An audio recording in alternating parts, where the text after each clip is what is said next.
In this video, I'll discuss what it means for an object to be in freefall and solve problems regarding an object in freefall. When your teacher says an object is experiencing freefall, what they are saying is that an object is falling solely under the influence of gravity.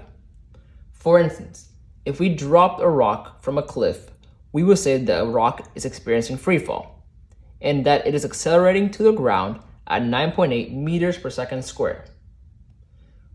You may have learned this in your physics classes, but this is called the acceleration due to gravity. And when we're dealing with freefall, we tend not to take into account air resistance because it does not make a large difference to our calculations. And I also want to reiterate, up and right are considered positive and left and down are considered negative. Now let's look at some problems. In this problem, let's say you drop a rock from a height of 20 meters and we're asked what is the final velocity of the rock? Or in other words, what is the velocity of the rock right before it hits the ground? Well, we can use our kinematic equations to solve this problem. And as you can see, I changed all the x's to y's since we're only dealing with the vertical components in this video. Like we did in the last video, let's jot down our given variables. So we know that our height, or our vertical displacement, is a negative 20 meters. We also know that our initial velocity is 0 meters per second because we are dropping the rock, not throwing it. We also know that our acceleration is the acceleration due to gravity, but since gravity is pointed downward, our acceleration is negative 9.8 meters per second squared. So now let's look at the kinematic equations to see which one fits best. After looking, we see that the third kinematic equation fits best for our problem. So let's plug in the values. So we have our final velocity squared equals our initial velocity squared, so we have 0 meters per second, plus 2 times our acceleration, so 2 times negative 9.8 meters per second squared, times our displacement, which is negative 20 meters. So we'll get our final velocity squared equals 392 meters squared per second squared. We can take the square root of both sides to get that our final velocity equals roughly 19.8 meters per second. But look, our final velocity is pointed downward. So actually, our final velocity is negative 19.8 meters per second. Now let's do another problem. Let's say Bobby threw his baseball straight up at an initial speed of 4 meters per second and caught it on the way down. And we are asked, how long did it take for the baseball to reach its maximum height? Well, like we did in the last problem, let's identify our given variables. So we know that our initial velocity is a positive 4 meters per second. And we know that our final velocity is 0 meters per second because any object at its maximum height has a velocity of 0 meters per second. We also know that our acceleration equals the acceleration due to gravity, and since gravity is pulling the object down, our acceleration equals negative 9.8 meters per second squared. Now let's look at the kinematic equation to see which one fits best for our problem. After looking, we see that the first kinematic equation fits best for our problem.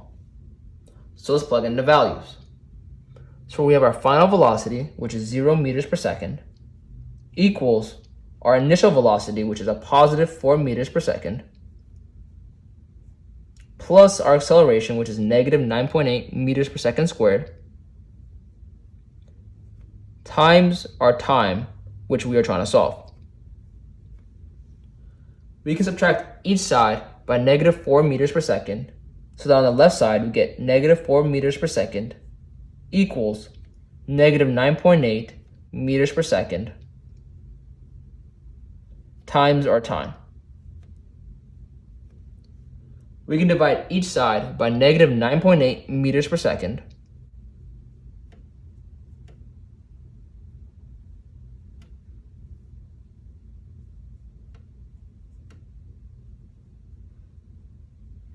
and this will give us our time to equal 2.45 seconds. And this is saying that it takes 2.45 seconds for our baseball to reach its maximum height. In this problem, we have a piece of chef that throws this piece of dough up in the air and reaches a maximum height of 0.25 meters in 0.5 seconds. And we are asked, what is the initial velocity of the piece of dough? Well, like we did in the last examples, let's jot down our given variables. So we know that the height, which is our vertical displacement, equals a positive 0.25 meters. We also know the time equals 0.5 seconds. And we know that our acceleration, which equals the acceleration due to gravity, and since our gravity is pointed downward, our acceleration equals negative 9.8 meters per second squared.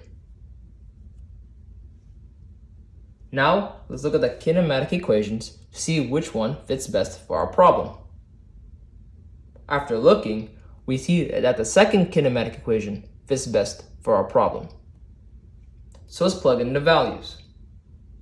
So we know that our displacement equals 0.25 meters,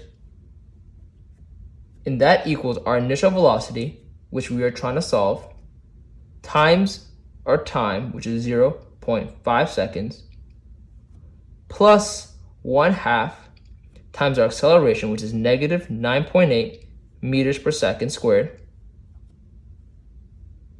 times our time squared, so we have 0.5 seconds squared. Now let's simplify. So we get 0.25 meters equal our initial velocity times our time, which is 0.5 seconds, minus 1.225 meters.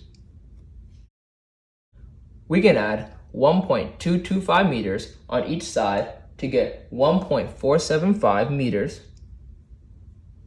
to equal our initial velocity times 0.5 seconds. We can divide each side by 0.5 seconds to get our initial velocity, which is 2.95 meters per second.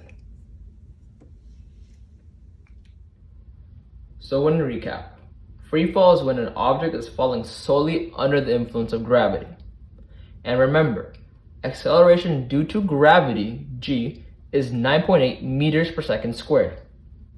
And if you're still confused about whether to use a positive or negative 9.8, let me make it clear to you now. G, as I wrote it here, as well as in the lecture, is the magnitude of free fall acceleration. When solving problems, free fall acceleration is a vector quantity. And since that vector quantity is always pointed down towards the center of the Earth, is the reason why we use negative 9.8 meters per second squared for solving problems. And let me reiterate once again, up and right are considered positive, and left and down are considered negative. Thank you for watching this video, and hope to see you next time.